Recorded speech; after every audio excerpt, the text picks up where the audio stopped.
Welcome to Kashi विद्यापीठ। आज हम कर रहे हैं कुछ previous years questions next chapter के। अगर आपको ये सीरीज़ पसंद आए तो कमेंट बॉक्स में ज़रूर कहिएगा। तो लेट्स स्टार्ट। ये चैप्टर हमारा अलजेब्रा का, तो स्टार्ट करते हैं। तो अगर आपको यहाँ पे कुछ दिख रहा हो, ध्यान से देखोगे, यहाँ कुछ दिखेगा आपको, ये वाला और यहाँ से कुछ पता लगा पा रहे हो? पहले मैं LHS की बात करता हूँ, लेफ्ट हैंड साइड। तो यहाँ पे मुझे क्या दिख रहा है कि 27xy को मैं ऐसे लिख सकता हूँ क्या, 3x प्लस वाई का होल क्यूब। क्या मैं ऐसे लिख सकता हूँ इस वाली चीज़ को? और सेकेंड वाली चीज़ को क्या लिख सकता हूँ मैं, -2 ब्रैकेट में x माइनस वाई, इस चीज़ का होल, अरे भाई क्यूब। ठीक है, क्या लिख सकता हूँ मैं ऐसे? अब मैं इसको क्या a मान सकता हूँ? इसको मैं a मान लूँ और इसको मैं b मान लूँ, तो क्या ये a cube minus B cube का है? तो a cube minus B cube का फॉर्मूला क्या होता है? a cube minus B cube का फॉर्मूला क्या होता है? आपको याद होना चाहिए, a माइनस बी, यानी ये क्या होगा 3। अगर इसको डायरेक्ट करना चाहूँ तो ये क्या हो जाएगा, a माइनस बी यानी 3x plus 3y minus 2x plus 2y, ये बनेगा a माइनस बी। और क्या बचा? और बचा हमारा a का स्क्वायर, यानी पहले वाले पार्ट का स्क्वायर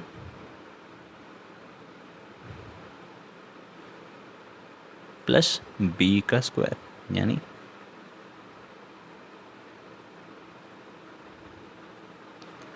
और प्लस ab, यानी 3x plus Y multiply 2x minus Y, ये चीज़ बनेगी।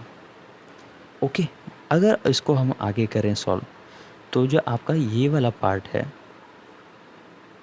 दैट इज़ ये वाला जो पार्ट है, ये क्या बनेगा सॉल्व करके? ये बनेगा आपका x प्लस 5y। ओके, और क्या बचा आपके पास? और इन सब को सॉल्व करके आपका आएगा यहाँ पे, अब स्पेस कम है तो मैं ज़्यादा लिखूँगा नहीं, मैं शॉर्ट में इसको करने की कोशिश करूँगा। तो ये मेरा बन जाएगा, एक मिनट, ये बनेगा ये 3 का हो जाएगा 9, 4 और इधर ये 6। ओके, तो ये बन जाएगा मेरा 7x² प्लस फिर इधर 9, 4, फिर ये बन जाएगा मेरा 19y² और बन जाएगा मेरा ये प्लस 10xy। इसको सॉल्व करने पे बनेगा। अब मुझे क्या करना है, ये जो क्वेश्चन में दिया हुआ है इसके साथ इसे कंपेयर करना है। तो कंपेयर करके मुझे क्या पता लगा यहाँ पे कि x प्लस 5y तो दोनों में सेम है। अब एक्स्ट्रा क्या है यहाँ पे देखो, अगर इससे मैच करूँ इस वाली से, तो यहाँ पे a की जगह क्या है 7 और b की जगह क्या है 19 और c की जगह क्या है 10। तो अब इन इस क्वेश्चन में क्या पूछा है, a प्लस बी माइनस सी। तो करो, तो a प्लस बी माइनस सी हमारा कितना आएगा, 26 माइनस 10, जो कि क्या होगा 16। तो बी ऑप्शन हमारा आंसर हो जाएगा। किसी को कोई डाउट है तो कमेंट बॉक्स में ज़रूर लिखो। नेक्स्ट क्वेश्चन, अब आते हैं इसमें। अब ये वाले क्वेश्चन में क्या देखा है, देखो बहुत ही आसान क्वेश्चन है। अब क्वेश्चन को देख के ही आपके दिमाग में आना चाहिए कि हमें इसमें आपको शॉर्ट करना है। कैसे?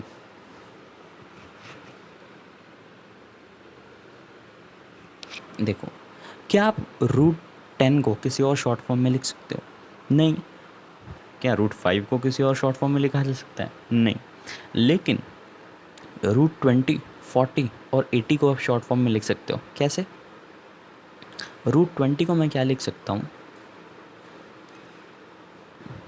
2√5 बनेगा ये,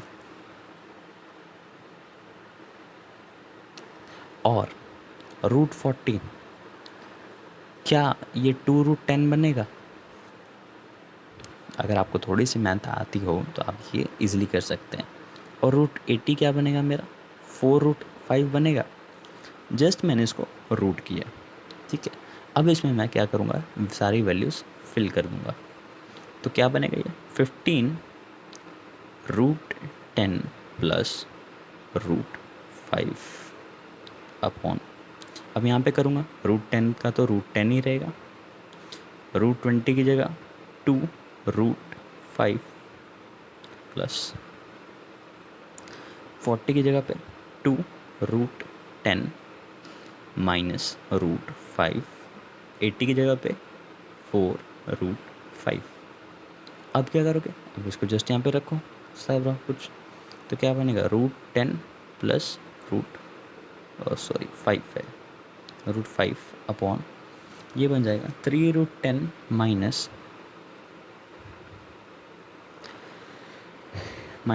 3√5 बनेगा सारा सॉल्व करके। अब देखो यहाँ से 3 और यहाँ से 3 कॉमन आएगा, और वो कॉमन इस 15 को काट देगा, तो ऊपर बचेगा 5, यहाँ ब्रैकेट में बचा आपका 10√+5 और नीचे 10√-5। तो आपको ये चीज़ें दिमाग में करने की, रैशनलाइज होकर नीचे बस बचेगा 5। तो मैं करके दिखाता हूँ कैसे।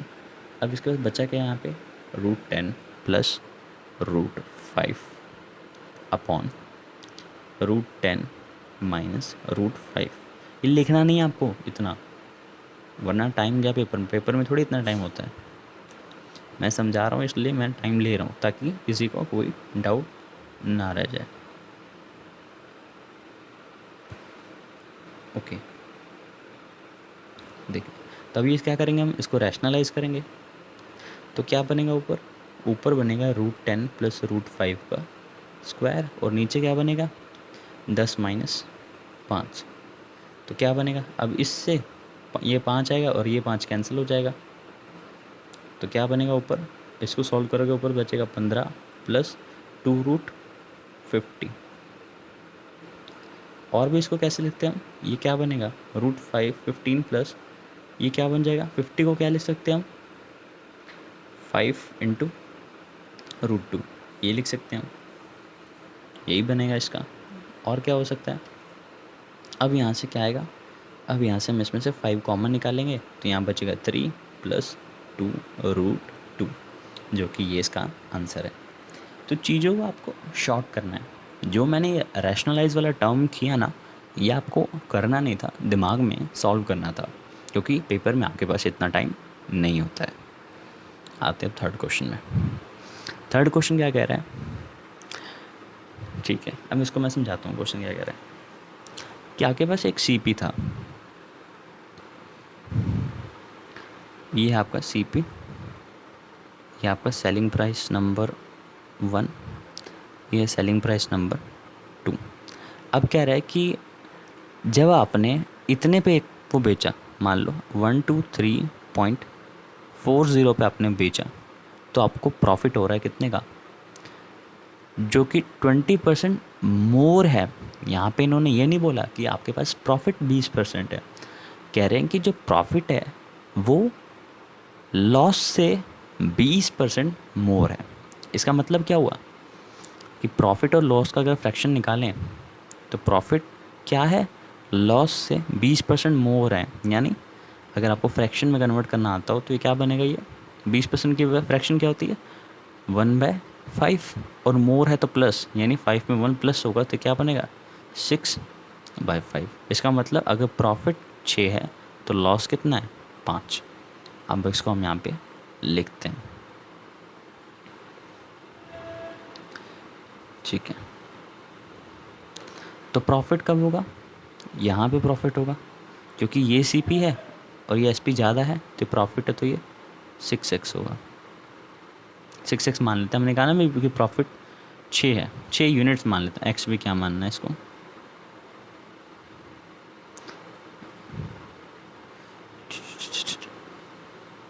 ओके,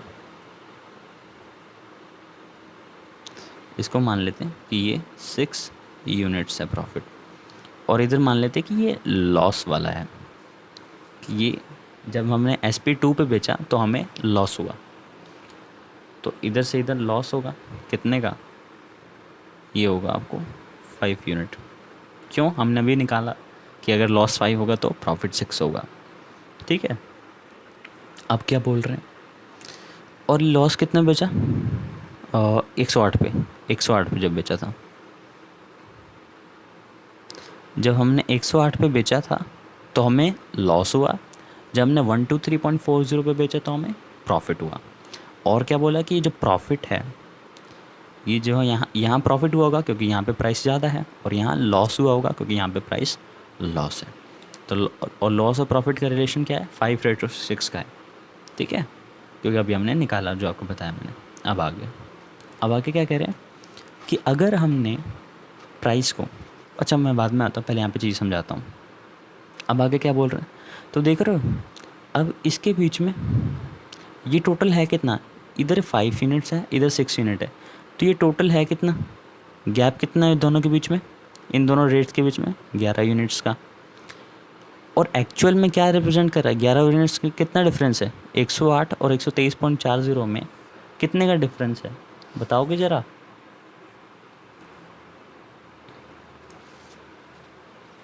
एक मिनट, जस्ट एक मिनट।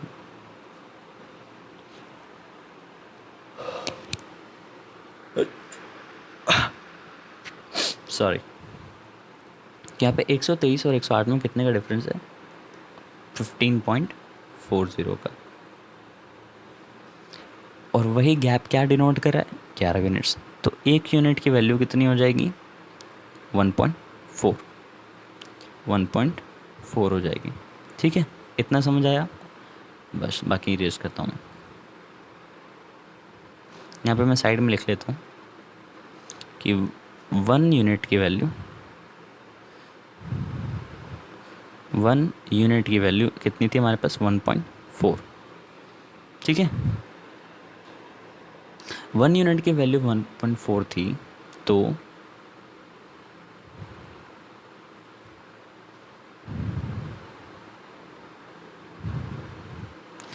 अगर 1 यूनिट की वैल्यू 1.4 थी तो आप इतना बताओ, ये वाला जो गैप है कितना है, ये 5 यूनिट्स है। तो अगर 1 यूनिट की वैल्यू 1.4 है तो 5 यूनिट्स की वैल्यू कितनी हो जाएगी, 7। तो फिर कॉस्ट प्राइस कितना होगा, कॉस्ट प्राइस कितना है 108 में, अगर हम ये वाला डिस्टेंस अगर ऐड कर देंगे तो हमारे पास क्या आएगा, कॉस्ट प्राइस, ये वाला डिस्टेंस 108 है प्लस ये वाला डिस्टेंस कितना है, 5 यूनिट्स, एक यूनिट की वैल्यू 1.4, तो 5 यूनिट्स की वैल्यू 7, तो कॉस्ट प्राइस कितना आ रहा है हमारे पास, 115। यहाँ तक बात आपकी क्लियर होगी, कॉस्ट प्राइस हमारा आ गया 115। अब क्या बोल रहे हैं, अब ये बोल रहे हैं कि अब इन्होंने बेचा है इतने पे 120.75 का, ये हमारा क्या है CP। अब इसी को हम एक और SP3 पे बेच रहे हैं, SP3 पे, जो कि क्या है 120.75, तो प्रॉफिट क्या होगा, तो अब तो इजी हो गया, CP आपके पास गिवन है, SP गिवन है, डिफरेंस निकालो, तो डिफरेंस कितना आएगा 5.75, इन दोनों के बीच का डिफरेंस 5.75। ठीक है, और कॉस्ट प्राइस कितना था 115, परसेंटेज निकालना है, निकालोगे तो इसका परसेंटेज आएगा कितना 5%, जो कि आंसर है। ठीक है, ओके,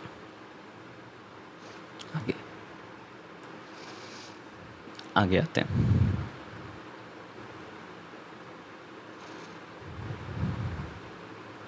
बात इस कंसेप्ट पे, ठीक है, आते हैं। अब यहाँ पे क्या कह रहे हैं, एक स्कूल है X, एक स्कूल है Y, और ये दोनों एक एग्ज़ाम है जिसको इन दोनों स्कूल के बच्चे दे रहे हैं।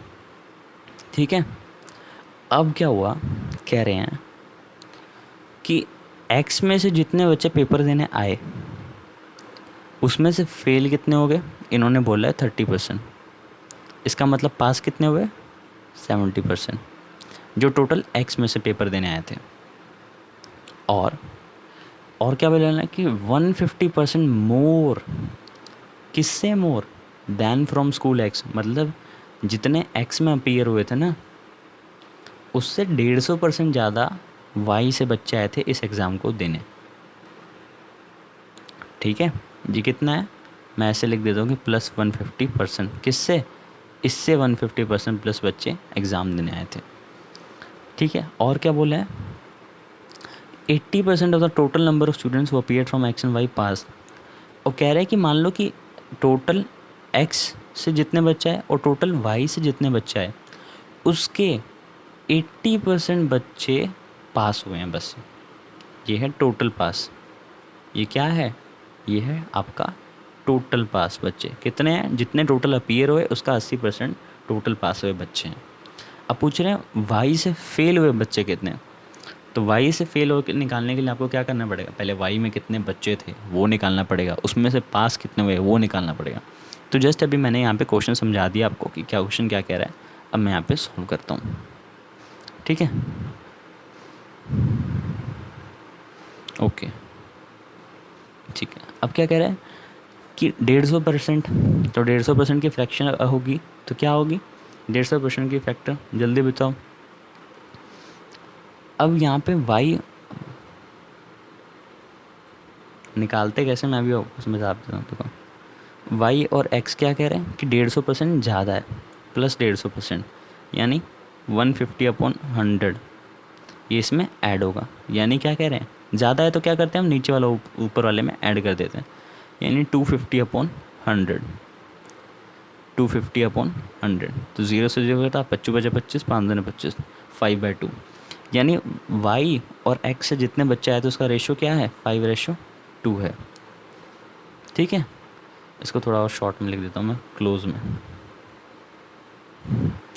कि x रेशो y, अगर स्टूडेंट्स का रेशो निकालूं तो क्या है, इधर 5 आए थे और इधर ये अपीयर्ड का है।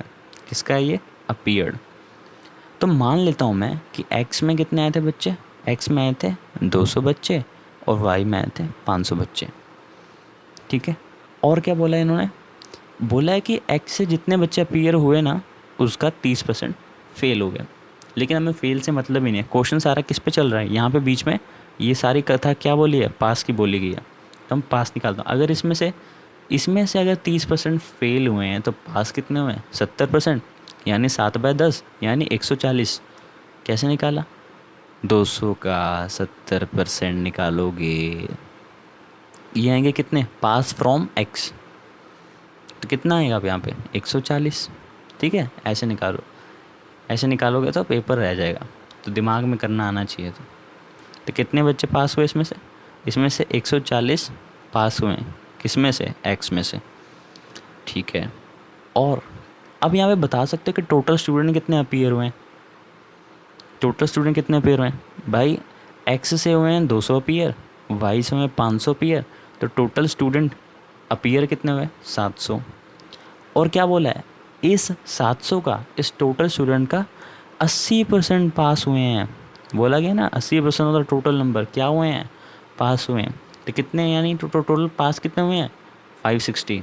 कैसे निकाला, 80% निकालोगे इसका तो 2 जीरो से 2 जीरो कटा तो 8 से 560।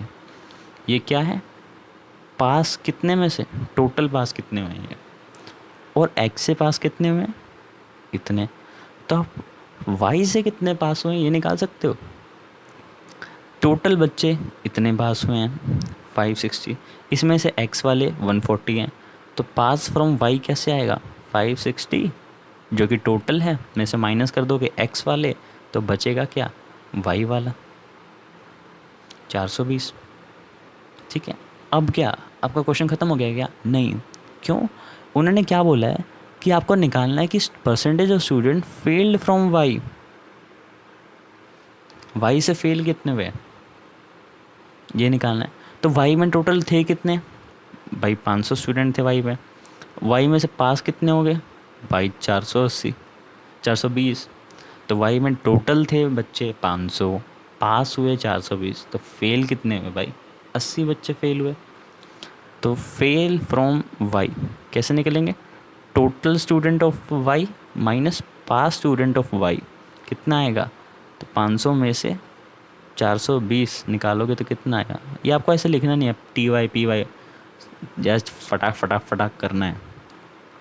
तो 80, अब आपको क्या निकालना है परसेंटेज, तो 80 अपॉन टोटल स्टूडेंट थे कितने 500, है ना, failed from Y 80 upon 500 into 100, बस निकाल लो, तो कितना हुआ 16%। आंसर इजी था क्वेश्चन, देखने में खाली बड़ा था। आगे भाई यार मैं बहुत स्लो चल रहा हूँ क्या, 20 मिनट हो गए, अभी तक 4 ही क्वेश्चन कराया मैंने। A certain sum is lent at 4% 3 साल के लिए। ओके ओके ओके ठीक है। अब इजी है क्वेश्चन ये भी, कह रहे हैं एक प्रिंसिपल है, एस आई का फॉर्मूला सबको याद है, P/R/T/100 सिंपल इंटरेस्ट का, ठीक है। मैं धीरे धीरे लेके चलता हूँ। कह रहे हैं कि एक सर्टेन सम है यानी P, उसको 4% रेट पे हमने लैंड कर दिया, 4 पे रेट, कितने साल के लिए 3 साल के लिए, ठीक है। ये हो गया इसका एस आई। अब क्या गया, अब जब ये हो गया ना, फिर उसी प्रिंसिपल को इन्होंने क्या किया 8% पे रखा, यानी P/8 कितने टाइम के लिए 4 साल के लिए, ठीक है। ये भी हो गया। अब क्या किया, अब उन्होंने उसको 12% पे रख दिया, इसी प्रिंसिपल को 12% पे रख दिया बियॉन्ड 7 ईयर। इसका मतलब ये मत समझ लेना कि 7 साल के लिए रख दिया, मतलब 7 साल के बाद जितने ईयर्स बचे उतने सालों के लिए 12% पे रख दिया। अब भाई कितने साल बचे वो कैसे पता लगा, पहले टोटल साल तो बताओ कितने सालों के लिए पैसा लगाया था। तो ये उन्होंने बोला कि पीरियड ऑफ 11 ईयर्स, 11 साल के लिए उन्होंने पैसा लगाया था। पहले उन्होंने 3 साल के लिए लगाया, फिर 4 साल के लिए, तो टोटल कितने हो गए 7 साल हो गए। अब बचे कितने 4 साल और बचे हैं, इन 4 सालों के लिए उसने 12% रखा है। जिन्होंने बोला ना बियॉन्ड 7 ईयर, तो ये 7 साल होते गए कंप्लीट, इस 7 साल ईयर के बाद जितने साल बचे उसके लिए 12% है वो। Understand what I am saying. तो ये थी कहानी राम भैया, ठीक है। अब जिसको समझ आ गया ठीक, जिसको नहीं समझ आया वीडियो दोबारा प्ले कर लेना। तो कितने सालों के लिए, अब बचा कितने 4 सालों के लिए अपॉन 100। तो ये हमारा क्या सिंपल इंटरेस्ट, और इस सिंपल इंटरेस्ट का टोटल सम कितना बन रहा है, तो total the simple interest obtained is ₹27,600, 27,600, ठीक है। इतना भी आपको नहीं लिखना था, डायरेक्ट क्या लिखना था पता है, डायरेक्ट आपको ये लिखना था principal equals to 27,600 into 100 upon, यहाँ पे प्लस करके 4×3 12, 12 और 32 कितना हुआ, 12 और 32 कितना 4, 44, 44 और 48, डायरेक्ट यहाँ पे लिखना था कितना हुआ, डायरेक्ट बताऊँ क्या बोलना था यहाँ पे 12 + 32 + 48, ये लिखना था डायरेक्ट आपने।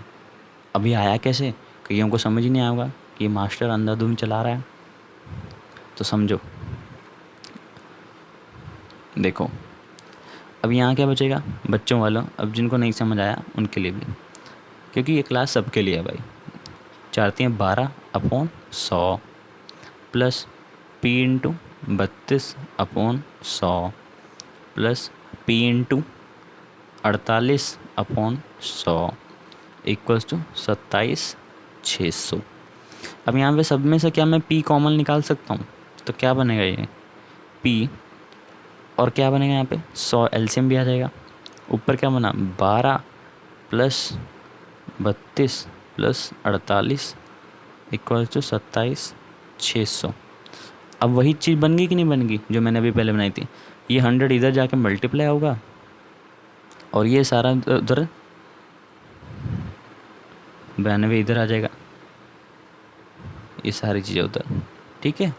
अब ये कटिंग होके यहाँ पे आपका आंसर आ जाएगा, कितना आएगा, तो ये आपका आ जाएगा, जाएगा सीधा 3 पे जाएगा, ठीक है। ये 3 पे कटा बाकी 0, ये आंसर हो जाएगा। काफ़ी इजी था। अभी 6 7 8 3 क्वेश्चन पढ़े और 24 मिनट, टाइम कितना हो रहा है 4:43, चलो है टाइम अभी। An article is mark 30% above the cost price, तब यहाँ पे क्या करना है, देखो एक लेते हैं CP, एक लेते हैं SP, एक लेते हैं MP। ओके,